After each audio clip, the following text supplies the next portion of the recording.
Election Day edition of KREM 2 News. I'm Mark Hanrahan. Good to have you here. I'm Whitney Ward. Tonight we are tracking several high-profile races in Spokane County's primary.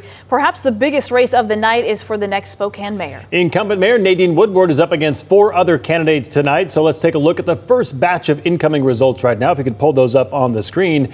At this point, Lisa Brown, the challenger, currently leading Nadine Woodward by roughly 3,000 votes. Again, these are the early returns that just came in, so we do expect these numbers to change a bit in the hours and days to come. And just a reminder, this is just the primary election, so it's only the top 2 candidates from each race that are moving on.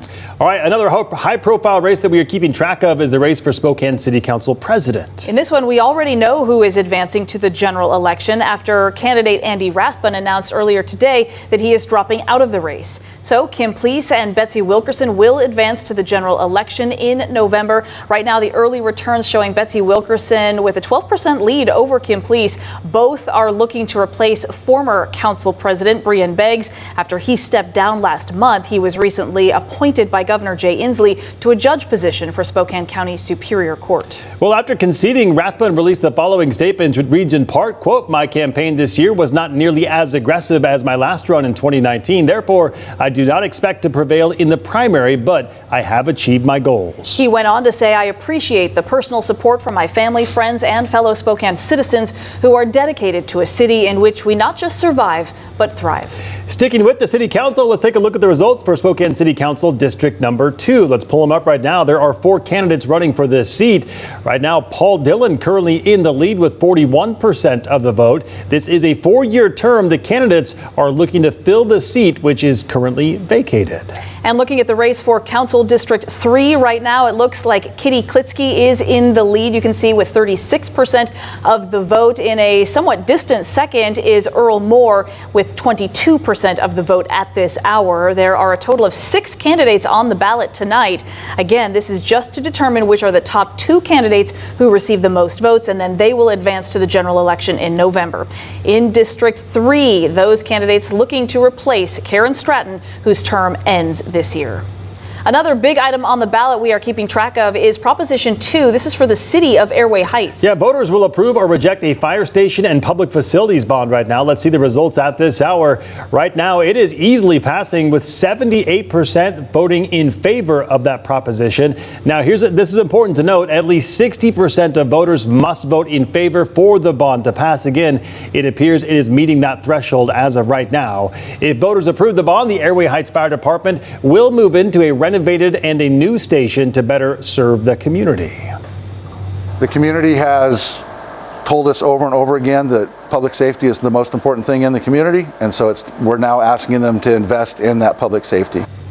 Well, voters in Cheney will get to approve or reject a $13 million bond for a new outdoor aquatic center. So let's take a look at those results at this hour. Clearly looking as though voters out in Cheney are approving the idea of a new aquatic center. 67% of the vote tonight in the yes column, only 33% for no. We are also keeping track of many different races all across eastern Washington, including the high-profile race for the Pullman mayor in Whitman County. Voters will get to elect a new mayor for the first time in 19 years. Current Mayor Glenn Johnson has been serving in that role since 2004. Let's take a look at the results right now. If we could pull them up right now.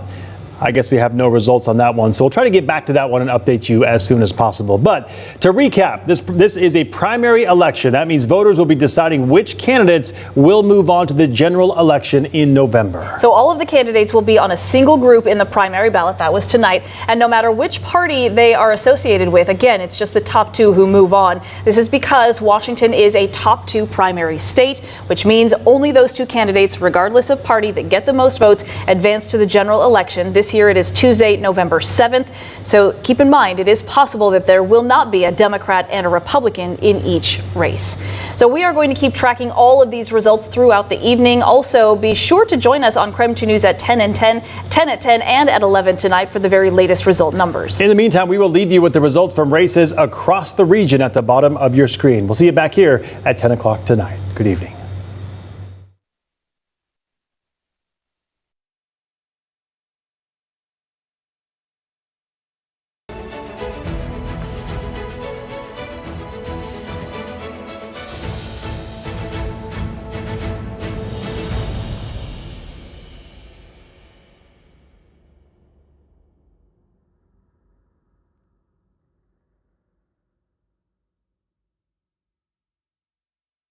you.